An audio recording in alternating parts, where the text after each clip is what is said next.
Hey guys, happy Thursday and happy eve of the birthday of the United States. For those of you that are here, obviously tomorrow is 4th of July, aka the United States' birthday, so big holiday. So yeah, there you go. Let's see what happened here today though, working on these Volkswagens. So Rafa actually came in today and worked about half a day primarily on, or not primarily, he worked completely on the 54 barn door, and it's not in the shop at the moment. It's sitting out there. I'll bring it in before I go home for the day. But at this point, I just want to film my video and go home and enjoy my evening. I will be in tomorrow for most of a day. So there will be a 4th of July episode of Day in the Life of Vintage Classic Specialist. And I'll probably come in for part of a day on Saturday too. So kind of the same schedule as usual, Monday through Saturday this week, even though slightly short day tomorrow, the 4th. So I can actually enjoy the holiday for a couple hours. Anyway, so a couple things happened today. Let me go in chronological order. So started with this guy here, this mind-blowing red 68 Myers Manx. I can't get enough of this paint finish on this thing. Anyway, so a couple small things on it today. One is I did put on the license plate frame, and the owner supplied a bunch of hardware and different things for us to try, and we ended up using these little, I don't know what you call these, I guess like tubing clamps or conduit clamps, and it looks nice, sitting just below, or about even with the bottom of the top bar, and nicely centered between the two vertical bars there. And this frame is super clean. It has a light built into it, or lights I should say. I don't know if you can even see up in there, but it does have like a row of LED lights along here. So very clean, and it is actually a license plate light, so it's legal and all that good stuff. So yeah, installed that. The only little trick I sort of did was, you guys know these clamps, normally the center part is just like CAD plated or zinc plated or whatever, silver, kind of ugly. So I took off the little rubber strips on them and then painted the centers with semi-gloss black, which is a very nice match to the powder coating that we did here on the bumper cage. Reassembled them and then put it on. And then I probably won't really be able to see it, but I did wire it up. I can kind of see some wires through there. So we, when we put the bumper cage on, we actually routed the wires for the license plate through the tube. So super clean there, no ugly wires running along here with, taped on with electrical tape or zip ties or whatever. So pretty clean. So did that. And then the other thing I did on here, again, just small things, but things nonetheless, is I went ahead and installed his seatbelt. So the customer supplied these very cool seatbelts. They look a lot like the ones that you can get from Wolfsburg West, except they have the Myers Manx logo on them. So really nice touch, and they seem like real high quality seatbelts. So there you go. Even with seatbelts, you don't want to get in an accident in one of these things. I can't imagine it would go well, but a little safer, I suppose, with seatbelts on. Anyway, so yeah, installed those, and the license plate frame / light. So that was pretty much it for this guy. Somehow spent a lot of time today on the phone, had some potential customers call and chatted, and one customer came in and chatted a while about his project, but always good to talk to people. And of course, we have to keep new potential customers in the queue here so that when these cars leave, there's something to backfill them. So yeah, always good. Anyway, so the sort of big news in the shop, or not news, but I guess the big thing that happened was that I officially kicked off this guy's transformation here from this big motor, lower disc brake beast transformation, from that into a gloriously slow and gloriously high and bias ply tired stock split window Beetle. So first things first here, I went ahead and pulled his deck lid off, and of course on the deck lid on these, the Pope's nose, which is the name for the rear light there, is both a brake light and a license plate light, and so had to remove that to get it unwired, and then from there pulled off the deck lid, just get that all out of the way so it doesn't get scratched or banged around, and makes it much easier to work on the motor. Of course, I even pulled the hinge hangers off just to have everything out of the way. So yeah, again, with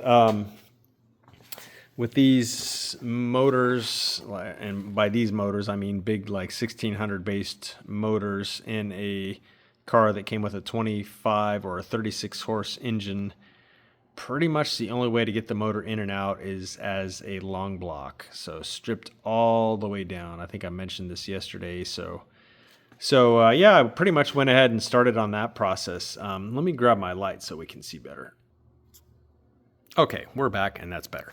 So yeah, basically started that process today, pretty much like one bolt, one nut at a time. So first thing that came off were the carburetors, which are sitting right there. So these are genuine Italian Weber IDAs. These are the real deal, not Spanish, not Chinese, real deal. So those carburetors alone are worth a pretty penny. They're very desirable for the old school guys. Cowlick guys like to have the Italian ones. Anyway, so super bitching that's what it has. So pulled those first. And then the manifolds and the fan shroud, alternator. He had a breather box on here. It's like I think these are made by Berg. I don't know. I've never run one, but kind of a pain to get off. But anyway, so yeah, pulled all that stuff off, and of course the engine tin that has the snorkel for the doghouse setup that runs through the front plate there. Had to pull all that stuff off before the fan shroud could come off. So it's kind of a process to disassemble one of these motors in a car, because you're kind of like having to reach around everything and get it hardware that's very hard to reach, and very tight quarters, having to make pretty good use of little universal sockets and stuff like that to get this thing apart. So still left on this side of the motor, and by this side I mean the top. Probably go ahead and pull the oil cooler off and the generator / alternator stand.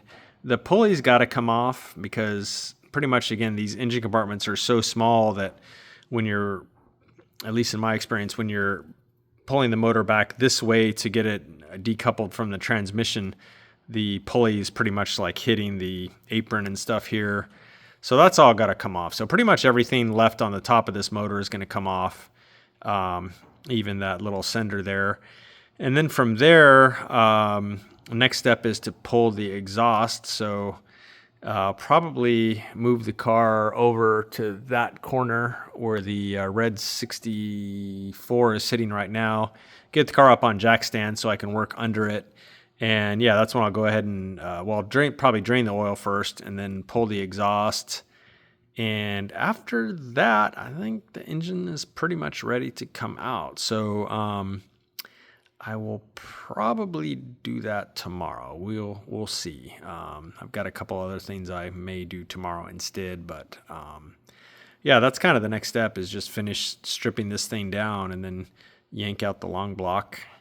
And then from there, the transmission will come out and so on, and we'll be pretty good way into the process here of putting this thing back to stock.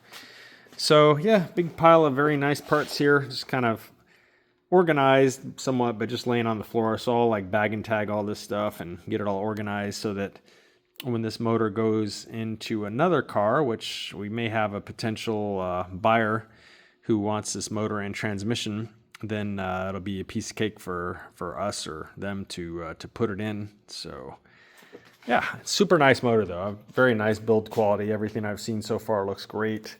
It is, by the way, 2276. I think I might have mentioned that. It has, I think, an Engel 130 cam. I think they're CB Performance CNC wedge port heads that I believe it was Jeff Denham did some chamber work or something on those. And A1 Sidewinder exhaust. So a really nice setup. Probably 180 plus at the crank, give or take. Maybe a little closer to 200, something like that. And so yeah, there you go. So in other news today, the motor for the famous Devil Bus is back. And So remember, those of you that have been following the channel for a while know that this bus, we thought it was done, and it had an oil leak. So I took it back to the now closed shop who built the motor, had him pull it apart, reseal it. Leak was gone, but after that it made a horrendous noise. So took it to another shop, actually to Brian Roth Vintage, and said, Brian, take this thing apart, figure out what's going on, and put it back together. And so what Brian found, which is kind of shocking, is that on the 1-2 side, so when you pull these motors apart to like reseal a case, you really only have to pull this half of the motor apart. This side can pretty much stay intact. If you're just like really separating the case halves to like say reseal it and stuff, you really only have to pull this side of the motor apart. Of course, all this stuff has to come off. I'm talking specifically about the long block. So he pulled this long block on this side, or the head and stuff like that off. And what he found was that the reason it was making all that racket was, are you ready for this? The 2 pistons on this side, so the 1-2 side, were installed upside down. And so if you know these motors and you've ever built one or looked at the parts, you know that the pistons have a little arrow on them that points toward the front of the motor, and front on a Volkswagen motor is the flywheel side. And so apparently the gentleman was in a bit of a hurry when he put it back together after resealing it, and he installed the pistons upside down. Eek. The reason that matters is because the wrist pins are not centered on the piston up and down. So there's a definite top and a definite bottom to these pistons. They were in upside down, which would make them kind of slap around in there. And, it didn't really seem to do any damage or anything, but Brian went ahead and tore the motor all the way down and put in all new bearings and stuff like that. Threw everything with a fine tooth comb. He even ran it on his dyno, pretty much made 36 horsepower.